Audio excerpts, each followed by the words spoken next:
I wanted people to see a more vulnerable side and a more human side, and I wanted them to get a good feel of the type of music that I really love. So the producers that could bring that out in me, that's what I wanted to work with.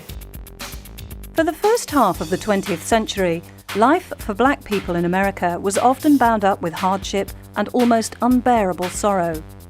Many of the older generations had begun their lives as slaves or as second-class citizens with few rights or privileges.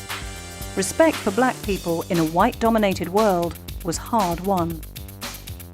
But in the 1960s, the pace quickened in the struggle for equal rights for Afro-Americans. Thanks to the sacrifices made by Dr. Martin Luther King and Malcolm X, as well as many of the unsung heroes of the civil rights struggles, black people were finally able to break free of the appalling restrictions that had been imposed on them by mainstream society. It meant that for people like Matthew and Tina Knowles of Houston, Texas, life could offer greater opportunities than those they had ever dreamed of. And for their daughter Beyoncé, it would mean the chance to rise to the top of her chosen profession as a performer in the world of 21st century R&B, and to radically change the world of pop music. Beyoncé was born in Houston on September 4th, 1981. She came into a world just beginning to enter the digital age, a time when the entertainment industry was busy reinventing itself. CDs would soon replace vinyl LPs, and a bewildering number of other digital media would follow. MTV, with its heavy emphasis on videos, would soon become a powerful promotional arena for future performing sensations like Beyoncé. As a child, she was lucky not to have to endure the grinding poverty that so many black people have had to suffer and still do. Her parents were successful and prosperous, and Beyoncé was brought up in a loving, secure environment in a leafy suburb of Houston. Her father, Matthew, worked as a salesman for a pharmaceutical company. Her mother, Tina, had her own hairdressing business, appropriately named Headliners, in downtown Houston. Her salon was just around the corner from the family church, the St. John's United Methodist. Religion has always been a vital part of Beyoncé's life. She and the other members of the group they would form, Destiny's Child, have often publicly credited God with their extraordinary success.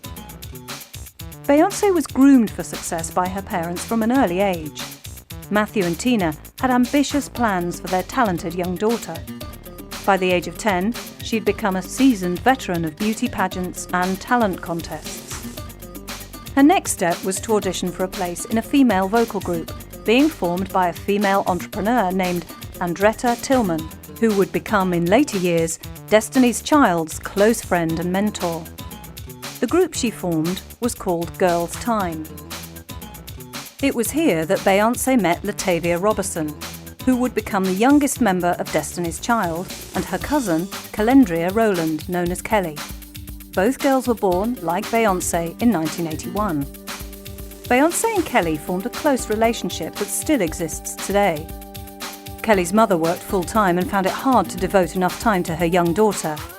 When Kelly was 9 years old, she was spending so much time with the Knowles family that her mother asked Matthew to become her full-time guardian. Beyoncé and Kelly became like sisters. Andretta Tillman auditioned 30 girls between the age of 8 and 10 for her new project. From the original 6 chosen, Beyoncé, Kelly and Latavia would go on to change pop history. A year after the group's formation, the 6 young wannabes were featured on a national TV talent show called Star Search.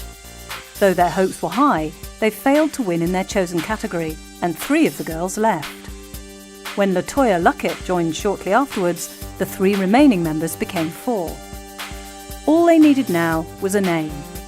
When Beyoncé's mum, Tina, opened the Bible one day at the book of Isaiah, a photograph of Beyoncé fell out, and among the text beneath was the word Destiny.